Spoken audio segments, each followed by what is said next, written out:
Hello everyone, welcome to my channel. বন্ধুরা, আজকে তোমাদের সঙ্গে একটি মজার আচার শেয়ার করব। মাত্র 10 মিনিটে এই আচারটি বানাতে পারবেন, তেল ছাড়া এবং রোদে দেওয়ার ঝামেলা ছাড়া। এই আচারটি নতুন রাঁধুনি থেকে পুরাতন সবাই এই আচারটি মাত্র 10 মিনিটে বানিয়ে ফেলতে পারবেন। চলো তোমাদের সঙ্গে এই আচারটি শেয়ার করি, কী কী উপকরণ দিয়ে তৈরি করানো হয়। বন্ধুরা, এখানে আমি কটা কাঁচা আম নিয়ে নিয়েছি। নেওয়ার পরে উপরের খোসাগুলো সুন্দরভাবে ফেলে দেব। এই আমগুলো একবারে আমি পরিষ্কার করে ধুয়ে নিয়েছি। এখন আমি উপরের খোসাগুলো সুন্দরভাবে ফেলে দিচ্ছি। এইভাবে আমটিকে সুন্দরভাবে কেটে নিতে হবে। আমটিকে দুভাগে কেটে নেব। এখন বীজগুলো ফেলে দেব। যখনই এই আচারটি তৈরি করবেন একটু বেশি পরিমাণে তৈরি করবেন, কিন্তু সবাই এটা অনেক পছন্দ করবে। আমটিকে এইভাবে কেটে দিলে আমের ভেতরে মশলা, লবণ এবং সুন্দরভাবে ঢুকবে। আর এখন নরমই চিনির শিরাটি খুব সুন্দরভাবে ঢুকবে এবং নরমও হবে। এইভাবে কেটে নিলে এই আমটি তৈরি করতে গেলে পরিপক্ত আম নিতে হবে। আমের আঠি এবং বীজগুলো শক্ত হয়ে থাকে এরকম আম নেবেন, তাহলে আচারটি খুব সুন্দর হবে।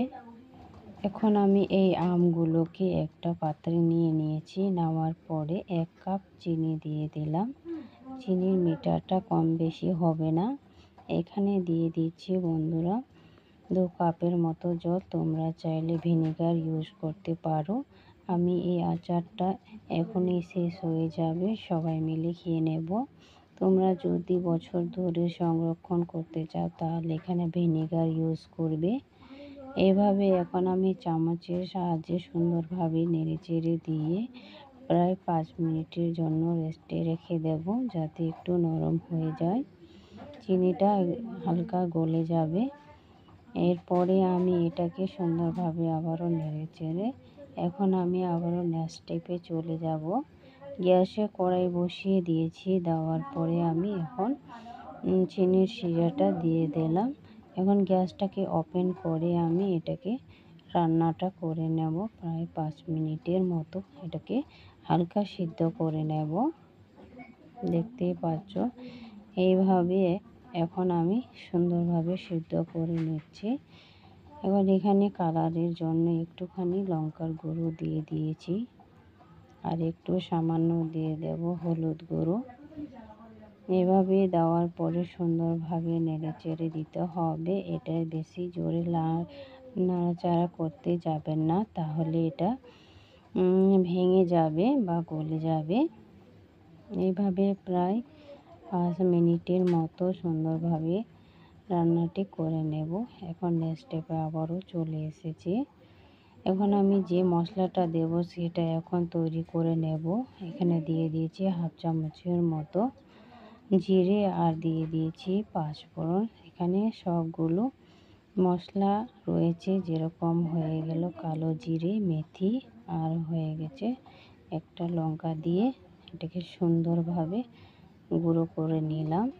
নেওয়ার পরে 1 চামচের মতো এখানে দিয়ে দিয়েছি।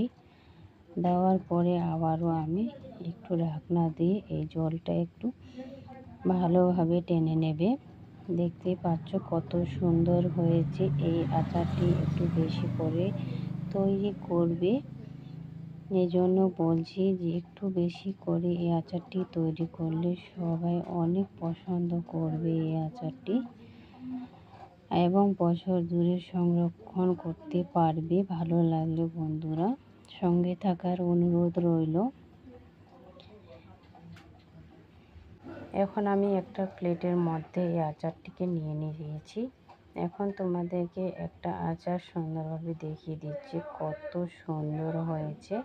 এই আচারটি যে দেখবে তারই জিভে জল চলে আসবে।